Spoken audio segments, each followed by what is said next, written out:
the red sun of Kepler-4, for to be cast long shadows across the dig site as Dr. Marcus. Kane wiped sweat from his forehead. He'd been working on this planet for 8 months now, and the heat never got easier to handle. Crystalline rocks that covered most of the surface reflected the sunlight in painful ways, making every day feel like working inside a giant mirror. "Marcus, you need to see this," called Dr. Lisa Martinez from across the excavation pit. She was kneeling beside a section of metal that had been buried under tons of crystal and rock for who knew how long. Her voice carried excitement that Marcus had not heard in weeks. Marcus climbed down the rocky slope to where Lisa was working. Jake Patterson, their engineer, was already there with his scanning equipment. The three of them had been the core team on this dig since the beginning, and the first electromagnetic readings had brought them to this remote corner of the galaxy. "What have you found?" Marcus asked, crouching down beside Lisa. She pointed to a section of the metal surface that was now visible after hours of careful digging. "Look at this material," Lisa said, running her gloved hand over the surface. "I have never seen anything like it. It is not steel, not aluminum, not any metal in our databases. And look at how it catches the light." Marcus stared at the metal. It seemed to shift colors as he moved his head, going from silver to gold to something that was almost purple. The surface was perfectly smooth, without any scratches or dents that should have been there after being buried for so long. Jake held up his scanner and frowned at the readings. "This is impossible," he said. "According to my equipment, this metal is both solid and liquid at the same time. Scanner cannot even tell me how thick it is." "How big do you think this thing is?" Marcus asked, looking around at the dig site. They had uncovered maybe 20 square feet of the metal surface so far, but it seemed to continue in all directions under the rock and crystal. "Big," Lisa said. "Really big. I think we might have found some kind of spacecraft." The three humans worked in silence for a while, carefully removing more rock and crystal from around the metal surface. As they worked, the shape of what they had found became clearer. It was definitely some kind of vehicle, with smooth curves and what looked like it might be windows or sensors along one side. The work was slow and careful. None of them wanted to damage whatever they had found. This could be the discovery of a lifetime, proof that other intelligent life had visited this system long before humans had arrived, as the local sun began to set. Casting the dig site in purple twilight, Marcus heard the sound of approaching aircraft engines. He looked up to see several ships coming in for landing near their camp. The ships were not human designs. "Looks like word got out," Jake said, watching the alien vessels touch down on the flat ground near their temporary buildings. Marcus sighed. They had known this would happen eventually. The human expedition had filed all the proper reports with the Galactic Archaeological Council, as required by law. But Marcus had hoped they would have more time to study their find before the other species showed up to claim their share. The first aliens to approach their dig site were Zephyrians. Marcus recognized their insect-like appearance and the way they moved together like a single organism. The lead Zephyrian introduced itself as HiveMind Nexus 7, speaking in the mechanical voice that all Zephyrians used when talking to other species. "We have come to examine the artifact," Nexus 7 announced. "Our historical records indicate this may be technology from the ancient period. We claim right of first study under Galactic Archaeological Protocol 15. Before Marcus could respond, another group approached from a different direction. These were luminary beings that looked like they were made of living light wrapped in flowing robes. Their leader, who called itself Essence Flow Cathara, spoke in a voice that sounded like music. The luminary also claimed right of study, Cathara said, "Our knowledge of ancient technologies is far superior to that of younger species. We will handle this discovery properly." A third group arrived before the argument could escalate further. The synthesized collective sent a single representative, a mechanical being designated Unit Prime Delta. Unlike the organic Zephyrians and energy-based luminari, the collective member was obviously artificial, all metal and glowing circuits. "The collective has greater claim," Unit Prim Delta stated in a flat, emotionless voice. "Our computational abilities exceed all organic limitations. We will process this discovery most efficiently." Marcus looked at Lisa and Jake, who both shrugged. They had expected this, but it was still frustrating. The three human scientists had done all the work of finding and uncovering the artifact, but now they would probably be pushed aside while the more advanced alien species took over. With respect, Marcus said to the three alien representatives, "My team discovered this site and has been working here for months. We would like to continue our research." Nexus 7 made a buzzing sound that Marcus knew was Zephyrian laughter. Humans are very new to galactic civilization. You lack the knowledge and experience needed for such an important discovery. It would be better if you step aside and let those with proper understanding handle this. Cathara's glowing form pulsed with what might have been agreement. The young species means well, but ancient technologies require deep wisdom to comprehend. This is beyond human capability. Uniprime Delta simply stated, "Human technology is primitive. Probability of successful analysis, 12.7%. Collective analysis probability, 97.3%. Marcus felt his jaw clench, but he kept his voice calm. "We may be new to the galactic community, but we are good scientists. We have been careful with the artifact and documented everything properly. That is admirable," Nexus 7 said. "But this discovery is too important to leave too inexperienced. Hands, please gather your equipment and prepare to transfer the site to proper authority." Lisa stepped forward, anger clear in her voice. "This is our dig site. We filed the proper claims and followed all the rules. Cannot just take over because you think we are not good enough? Actually, we can," Cathara said, its musical voice taking on a harder tone. "Galactic Archaeological Protocol 23 allows for site transfer when discoveries exceed the capabilities of the discovering species. This clearly qualifies." Jake looked at Marcus with concern. They all knew the protocols, and unfortunately, the aliens were probably right. They could convince the Galactic Archaeological Council that the discovery was too important or too complex for humans to handle properly. They could take over the entire site. "We will need to examine the artifact before making any final decisions," Uniprime Delta announced. "Begin scanning procedures." The three alien groups began setting up their equipment around the dig site, each using technology that was far more advanced than anything the human team possessed. Marcus watched as they deployed scanners, probes, and analysis devices that hummed and glowed with alien energy. But as the alien teams worked, something strange happened. Their equipment produced no results. The advanced Zephyrian scanners buzzed angrily and shut down. The luminary energy probes simply passed through the metal surface without detecting anything. The collective's computational devices displayed error messages in alien languages. "This is unexpected," Nexus 7 admitted after an hour of failed attempts. "Our equipment should be capable of analyzing any known material."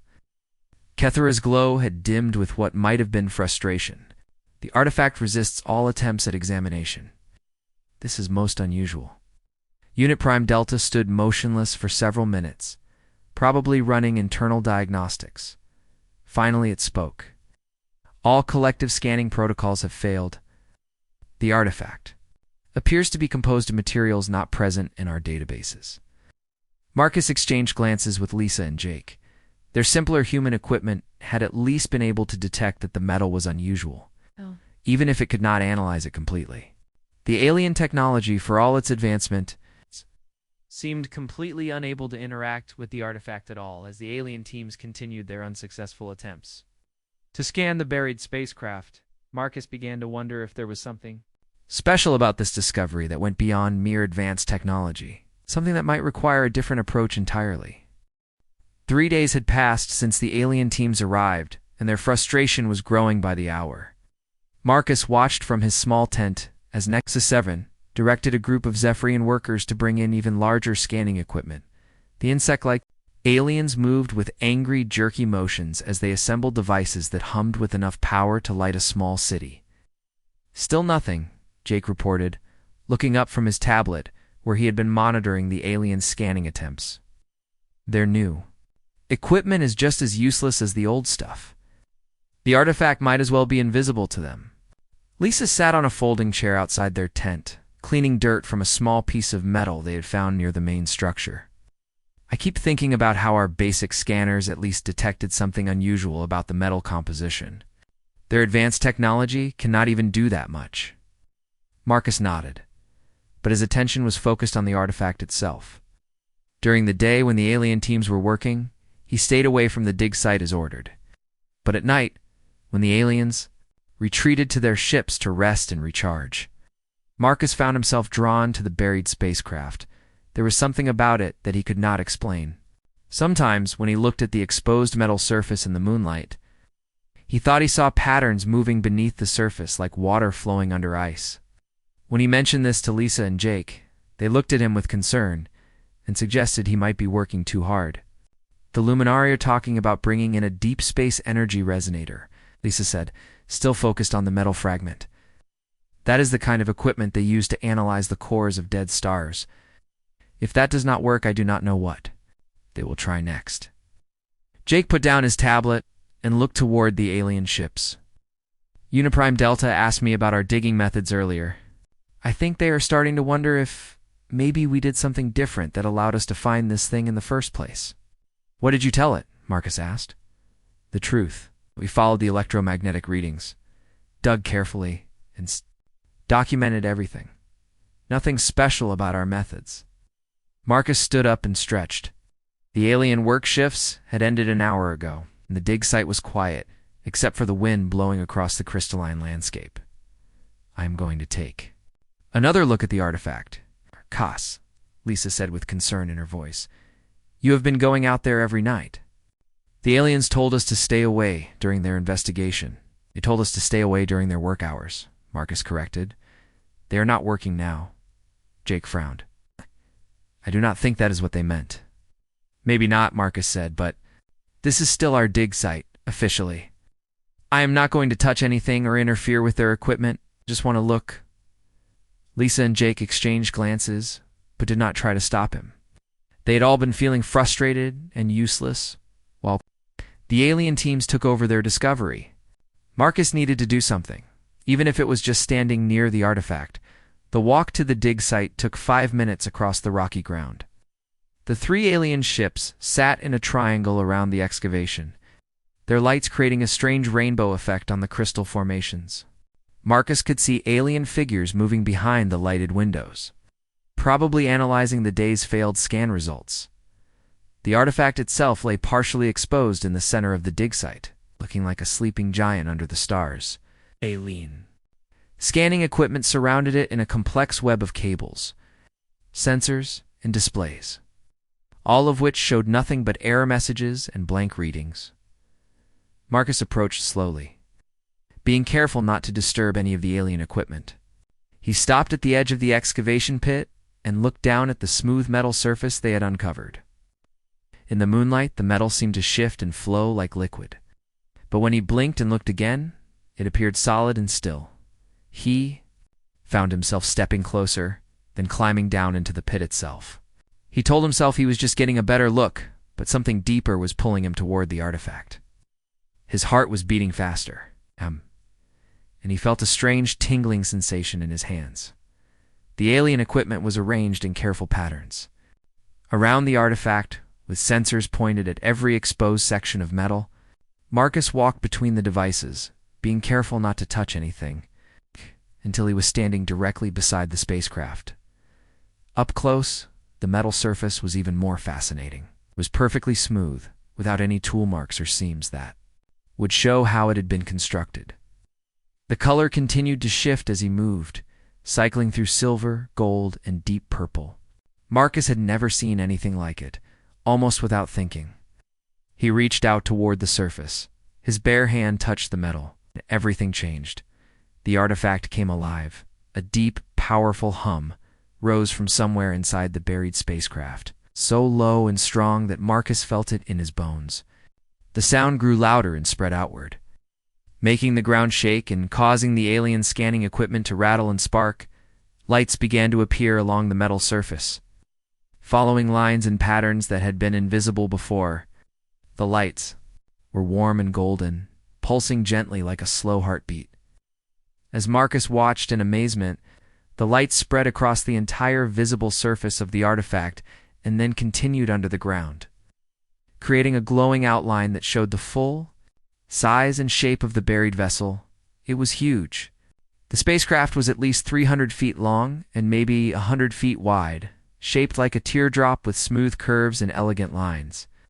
Most of it was still buried under tons of rock and crystal, but the lights showed exactly where it lay hidden. The humming sound reached a peak and then settled into a steady, gentle vibration that seemed to harmonize with Marcus's heartbeat. As he stood with his hand pressed against the warm metal, a section of the surface began to change. The solid metal became transparent, then shifted aside like a curtain being drawn back. An opening appeared where none had existed before, revealing a corridor that glowed with the same golden light as the exterior. The walls inside were smooth and curved, and the air that flowed out smelled clean and fresh. Like mountain air after a rainstorm, Marcus stared into the opening, his mind struggling to process what was happening. The spacecraft had been completely dead and unresponsive to all the alien technology, but the moment he touched it with his bare hand, it had awakened like it was greeting an old friend. Behind him, he heard shouts and running footsteps. The alien teams had noticed the lights and sounds and were rushing toward the dig site. Marcus knew he had only moments before they arrived and probably pulled him away from the artifact, without stopping to think about the consequences. He stepped through the opening and into the spacecraft. The moment he crossed the threshold, the opening sealed itself behind him, leaving no trace that it had ever existed. Marcus was alone inside the ancient vessel, surrounded by walls that glowed with warm, welcoming light. The corridor stretched ahead of him, curving gently to the right. The floor was soft under his feet, like walking on thick carpet, but it appeared to be made of the same shifting metal as the exterior. As he walked forward, lights came on ahead of him and dimmed behind him. As if the ship was guiding his path, Marcus reached a larger chamber after walking for what felt like several minutes. Though he realized that the corridor should not have been that long based on the size of the ship he had seen from outside. The chamber was circular, with a high ceiling that curved up into darkness. In the center was something that looked like a control panel, but instead of buttons or switches. It was covered with smooth surfaces that glowed with different colors. As Marcus approached the central console, words began to appear on the surfaces, but they were in no language he recognized. The symbols shifted and changed as he watched, cycling through what must have been dozens of different writing systems before, finally settling into clear English letters. "Welcome," the word said. "We have been waiting for you." Marcus nearly jumped backward in surprise. He looked around the chamber expecting to see someone else, but he was still alone. The words on the console changed again. "Do not be afraid. You are safe here. I am Navigator, the intelligence that guides this vessel. I have been waiting a very long time for someone like you to arrive." "Someone like me?" Marcus said aloud, feeling foolish for talking to a machine but not knowing what else to do. A human navigator replied, the words appearing instantly on the console as Marcus spoke. "You are the first of your species to make contact with this vessel. Your people are ... unusual." "Usual how?" Marcus asked, moving closer to the console. The lights in the chamber grew brighter and more welcoming as he approached. Most species that achieve space travel do so through conquest and competition. They build their civilizations on the belief that the strong should dominate the weak. But your species is different. You have achieved remarkable things while maintaining something that most others lose." "What is that?" "Hope," Navigator said, "and the willingness to help others, even when it costs you something. These qualities are rare in the galaxy. They are also exactly what this vessel was designed to recognize and respond to." Marcus stared at the words on the console, trying to understand what was happening. Who built this ship? And why has it been waiting for humans? This vessel was constructed by the architects, a species that existed long before your son was born. Marcus had been inside the spacecraft for 6 hours, though it felt like minutes to him. Navigator had been showing him images and telling him stories about the architects and their travels across the galaxy.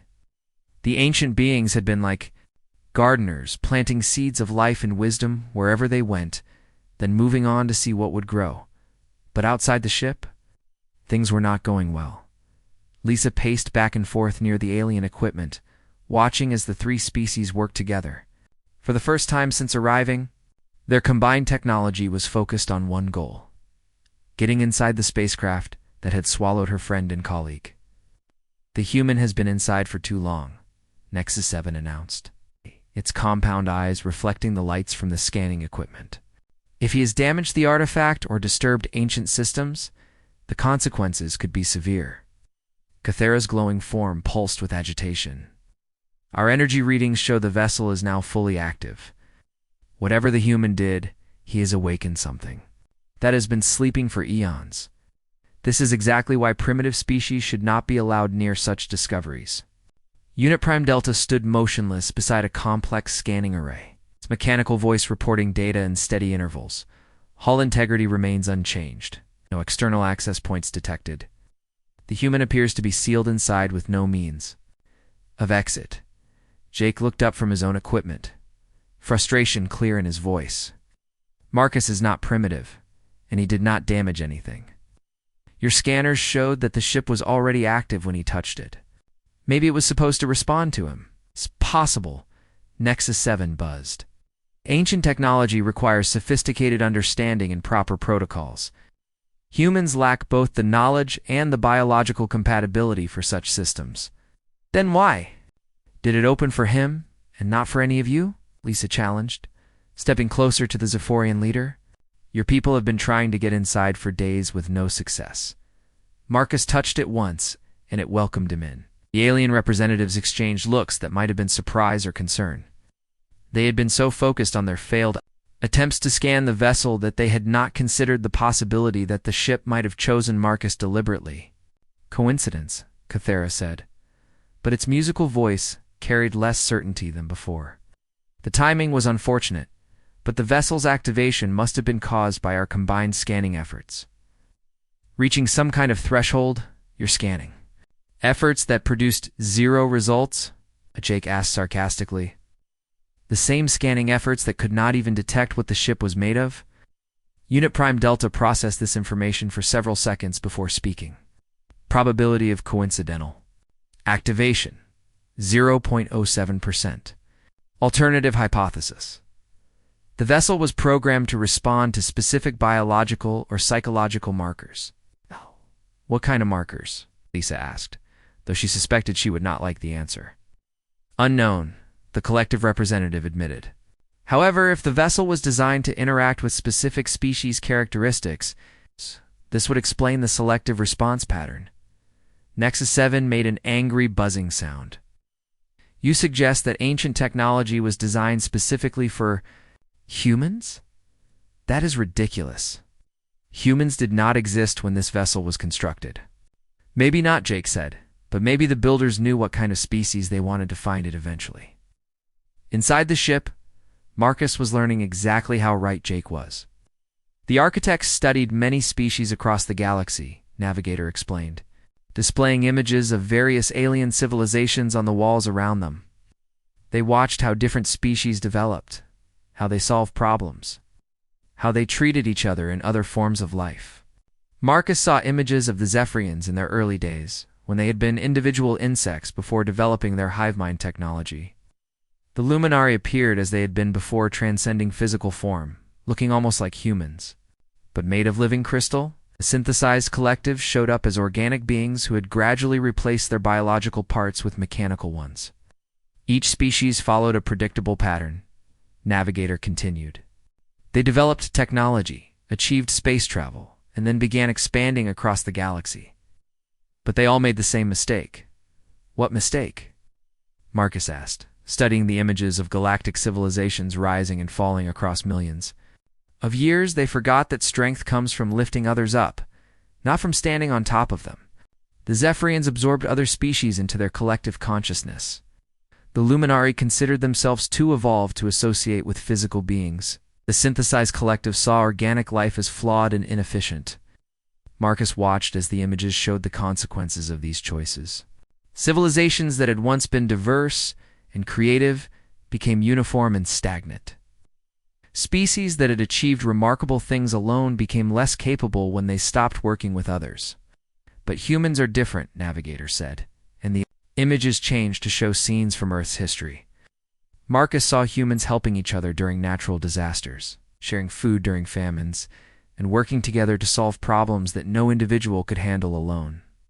Your species has achieved space travel and advanced technology, but you have not lost your capacity for cooperation and empathy. You compete with each other, but you also help each other. You are suspicious of strangers, but you are also curious about them. These contradictions make you unpredictable in ways that the architects found fascinating. So this ship was built to test humans specifically? Marcus asked. Not just to test, Navigator corrected. To teach. The architects left behind many vessels like this one, scattered across the galaxy, waiting for a species that could benefit from their knowledge without being corrupted by it. The chamber around them began to change, walls shifting to reveal new passages and rooms that had not existed before. Marcus realized that the ship was much larger than it had appeared from outside, with spaces that seemed to fold in on themselves. In impossible ways. Your education begins now, Navigator announced. But be warned, the tests I will show you are not just about intelligence or knowledge. They are about the choices you make when faced with difficult decisions.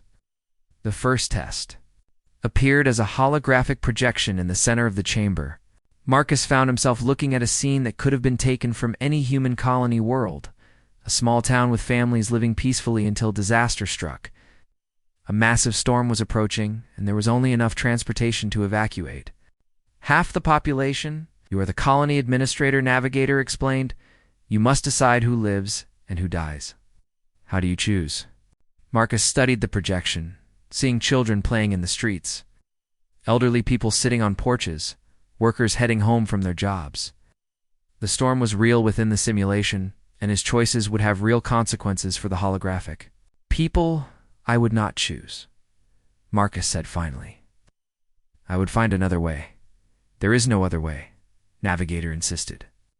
The transport capacity is fixed. Storm cannot be stopped or delayed. Choose.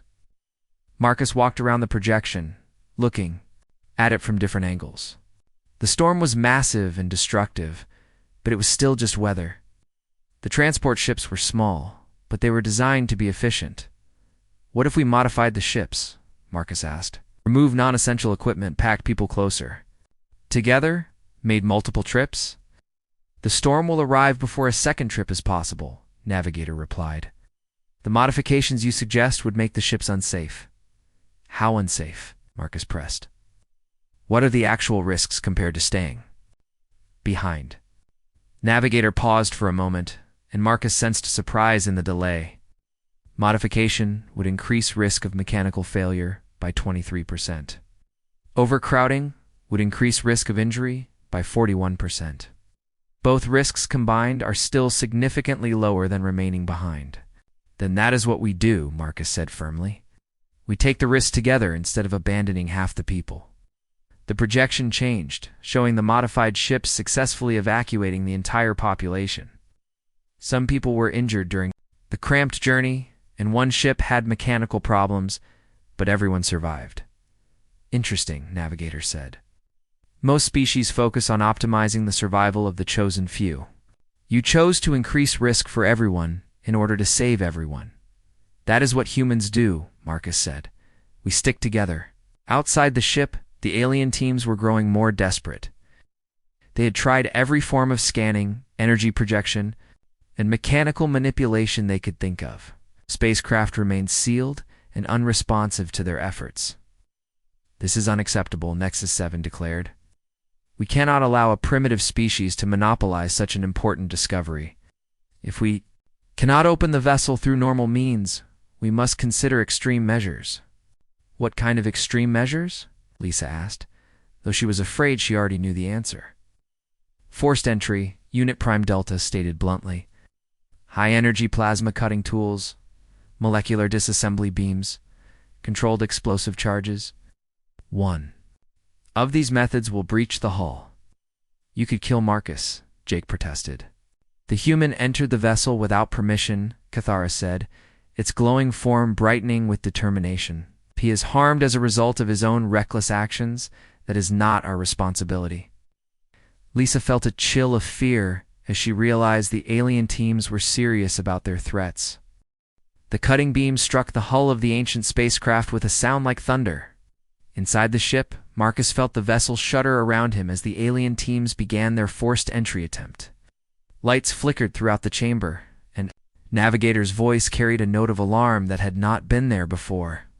"External hostile action detected," Navigator announced, the words appearing rapidly on the control surfaces. "Hull integrity under attack? Defensive systems activating?" "Wait," Marcus said quickly, placing both hands on the central console. "Those are not enemies. They are just scared and frustrated. Do not hurt them." "They are attempting to damage this vessel with energy weapons," Navigator replied. "Standard defensive protocols require immediate retaliation to protect the ship and its occupant." Marcus could feel the ship's systems powering up around him, preparing weapons that had been sleeping for millions of years. Through the walls, he sensed enormous energies building up, ready to strike back at the alien teams outside. "No," Marcus said firmly. There has to be another way." "Thief. People are not evil. They are just afraid of being left out of something important." "I understand that feeling." Navigator paused. "It's defensive preparations. You would protect those who attack you?" "They're not really attacking me," Marcus explained.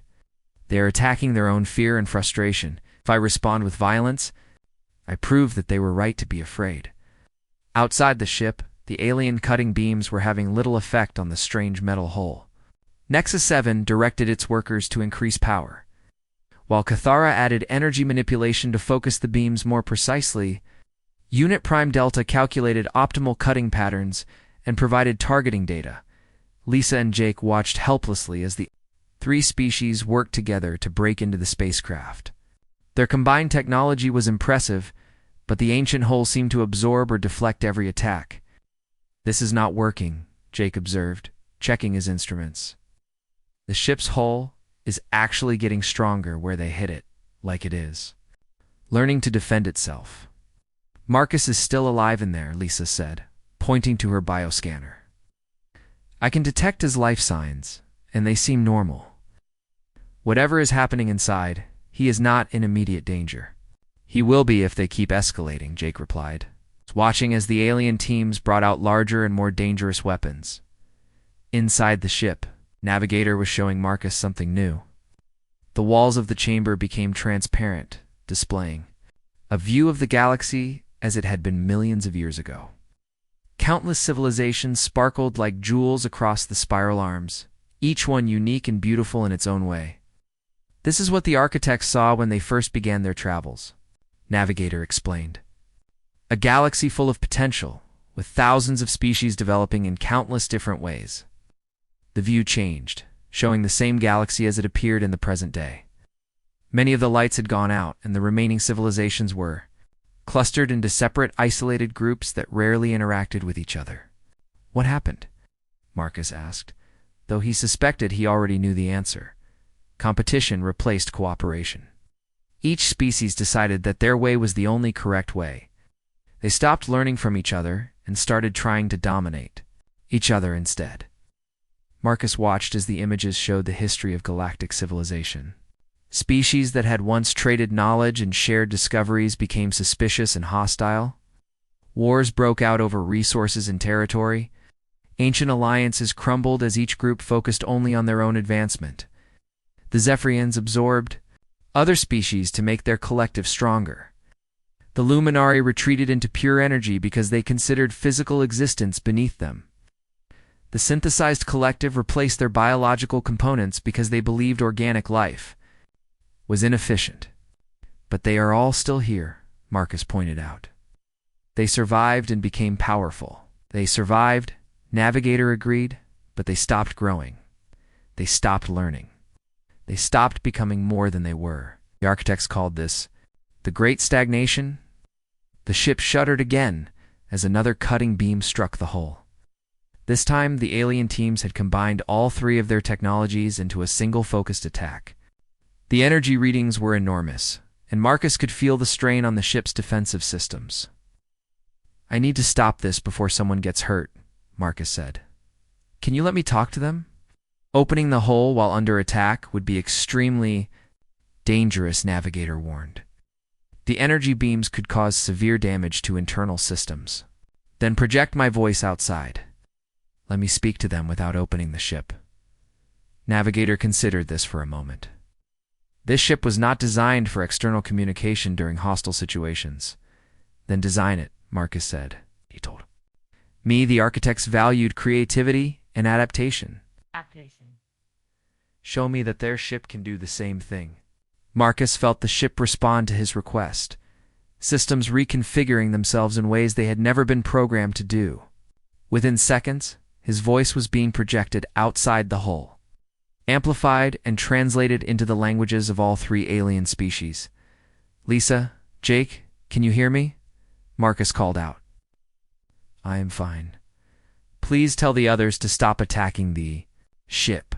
The cutting beams shut off immediately as all three alien teams realized that the human inside was alive and able to communicate.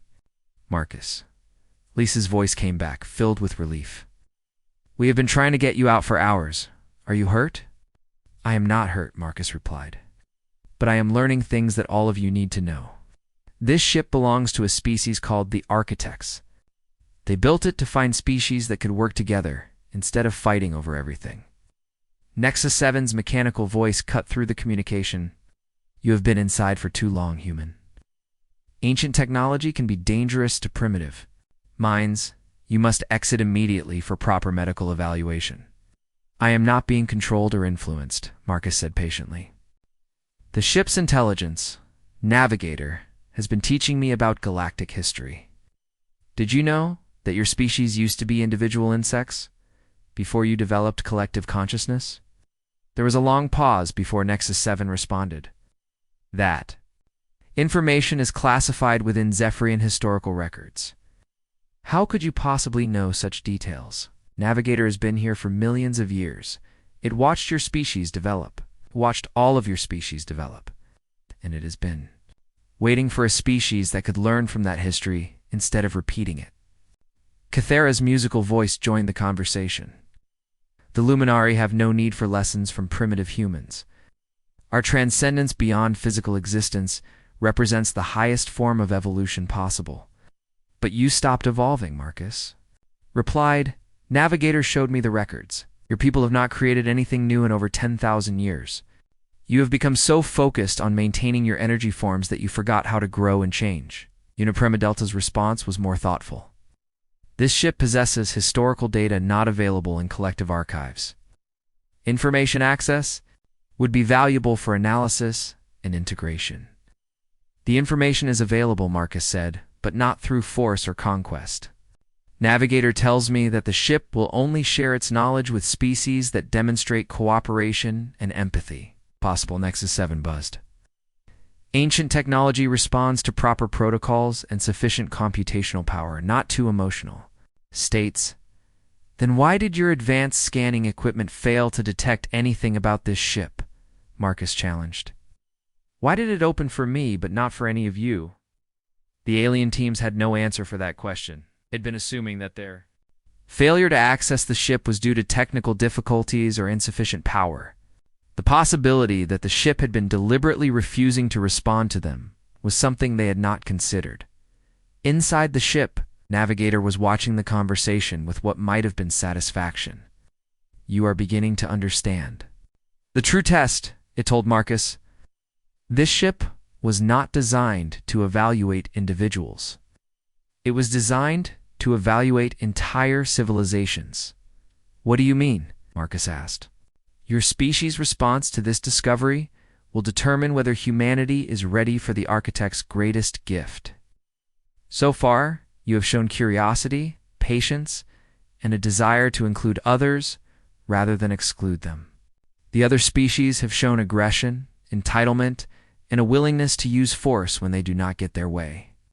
Marcus realized that everything that had happened since the ship was discovered had been part of the test, the way the alien teams had dismissed human capabilities, their attempts to take over the dig site, threats to use force. All of it was being evaluated by ancient systems that had been judging species for millions of years. What happens if we pass the test? Marcus asked. Then your species becomes the inheritor of everything the Architects learned during their travels across the galaxy. Knowledge, technology, and most importantly, the location of other ships like this one hidden throughout the galaxy. And if we fail, then the ship seals itself permanently and waits for the next species to find it, however long that might take. Marcus felt the weight of responsibility settling on his shoulders. The decisions he made in the next few hours would not just affect him, but all of humanity, and possibly the future of galactic civilization itself. Outside, the alien teams were arguing among themselves about what to do next. Marcus stood in the control chamber, feeling the weight of millions of years of galactic history pressing down on him. Navigator had gone silent, waiting to see what choice he would make. Outside the ship, the three alien species were also waiting. Their weapons powered down, but ready to resume their attack if negotiations failed.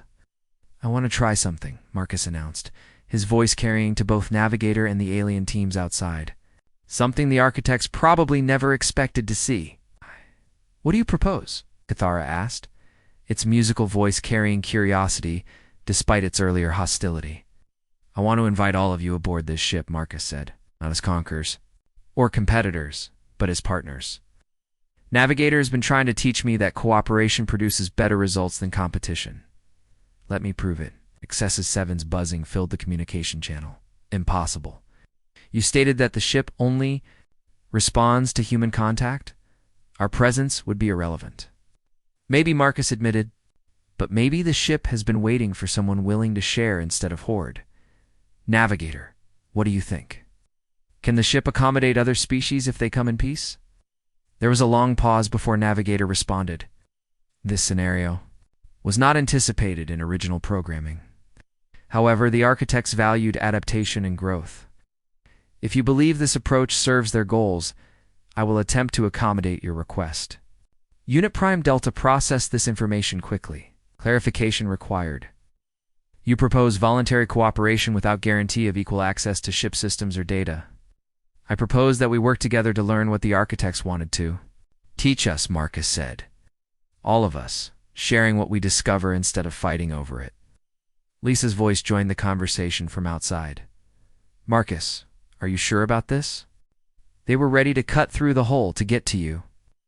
"I know," Marcus replied, "but they were afraid of being left out of something important. I understand that fear. Every species wants to feel like they matter, like they have something valuable to contribute." Jake sounded worried. "What if they try to take control once they get inside? Then we will deal with that problem when it happens," Marcus said. "But right now, we have a chance to do something that might change how our species interact with each other. I think it is worth the risk." Navigator made the decision for all of them. The ship's hull began to shift and change, creating multiple openings that had not existed before. Golden light spilled out onto the dig site, and the warm, clean air from inside the vessel mixed with the dry atmosphere of the planet.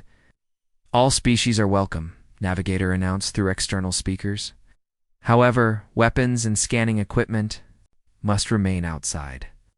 This ship responds to intention and character, not to force or technology." The alien teams hesitated. Nexus 7 conferred with its fellow Zephorians in rapid clicking sounds. Kethera's form pulsed with uncertainty. Unit Prime Delta stood motionless for several seconds, probably running probability calculations. Lisa and Jake were the first to approach the ship, walking up to one of the golden doorways without fear. They had trusted Marcus this far, and they were not going to abandon him now. "It feels warm," Lisa said as she stepped through the opening. "And the air smells like flowers." Jake followed her inside, looking around in amazement at the corridors that seemed to stretch much farther than should have been possible. "This place is bigger inside than outside. How is that even possible?" "Architect technology," Marcus explained. Appearing around a curved corner to greet his friends, Navigator says they learned to fold space in ways that our science has not discovered yet. Behind the humans, the alien representatives were slowly approaching their own doorways. Nexus 7 entered first, its compound eyes taking in every detail of the ship's interior. The Zephirian leader moved carefully, as if expecting some kind of trap or challenge. Cathara flowed through its doorway like liquid light, its energy form adapting to the ship's interior environment. Unit Prime Delta walked with mechanical precision, its sensors recording everything despite Navigator's request to leave scanning equipment outside. All the passages led to the central chamber, where Marcus waited beside the control console. As each species entered the room, the space seemed to expand to accommodate them comfortably. The walls displayed images of the galaxy, showing the current locations of all known civilizations. "Welcome," Navigator said, its words appearing simultaneously in the languages of all 4 species on different sections of the console. "You are the first mixed group to enter this vessel in over 3 million years. Mixed groups have been here before?" Marcus asked, surprised. "Rarely," Navigator replied. "Most species that discover our ships immediately claim exclusive rights and refuse to share access.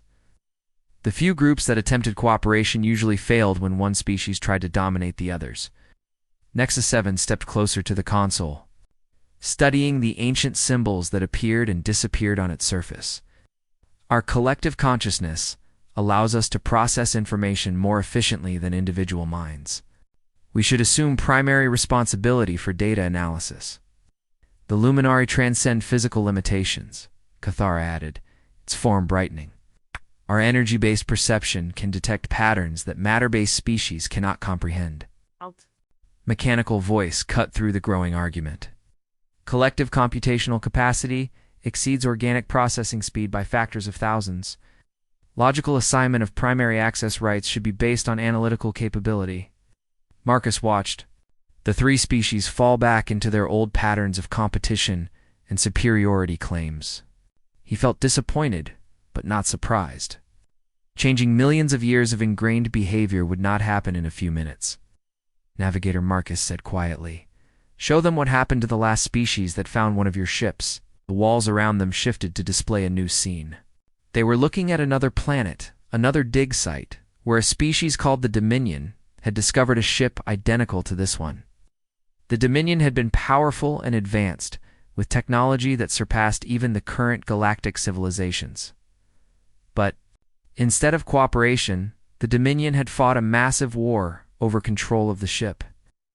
Different factions within their species had used increasingly destructive weapons against each other, till finally their entire civilization had collapsed. The ship had sealed itself and disappeared beneath the planet's surface, waiting for the next species to find it. "How long ago did this happen?" Lisa asked, staring at the images of a dead civilization. 47,000 years, Navigator replied. "The Dominion homeworld is now an empty system, with only ruins and radiation." The chamber fell silent as the implications sank in. The alien species realized that their current argument was following the same pattern that had destroyed a civilization far more advanced than any of them. "There has to be a better way," Marcus said. "Navigator, you said the ship responds to character and intention.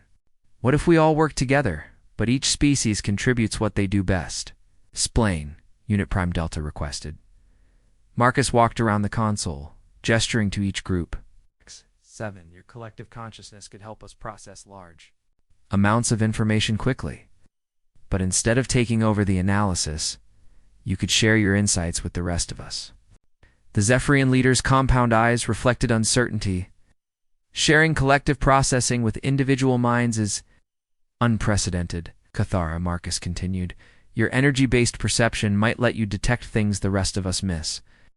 But instead of claiming superiority, you could help us understand what you see." The luminary's glow pulsed thoughtfully. "Translation between energy and matter states has never been attempted with primitive species." "And Unit Prime Delta," Marcus said, "your computational abilities could help us verify and cross-check what we learn. But instead of declaring yourselves the primary analysts, you could help make sure we do not miss important details." The mechanical being processed this proposal. "Collaborative analysis has theoretical advantages, but practical implementation would be extremely complex." "Complex things are worth doing if they produce better results," Marcus said. "Navigator, are you willing to try this approach?" "The architects would find this experiment fascinating," Navigator replied. "I will reconfigure my systems to accommodate collaborative input from all species." The console began to change, creating interfaces designed for each species unique. Biology and psychology, like 7 found connection points that could link with the Zephyrian collective consciousness. Cathara discovered energy manipulation fields that responded to Luminari abilities. Unit Prime Delta interfaced with computational nodes that matched collective processing standards. For the first time since entering the ship, all 4 species were working with the same system simultaneously. The results were immediate and remarkable.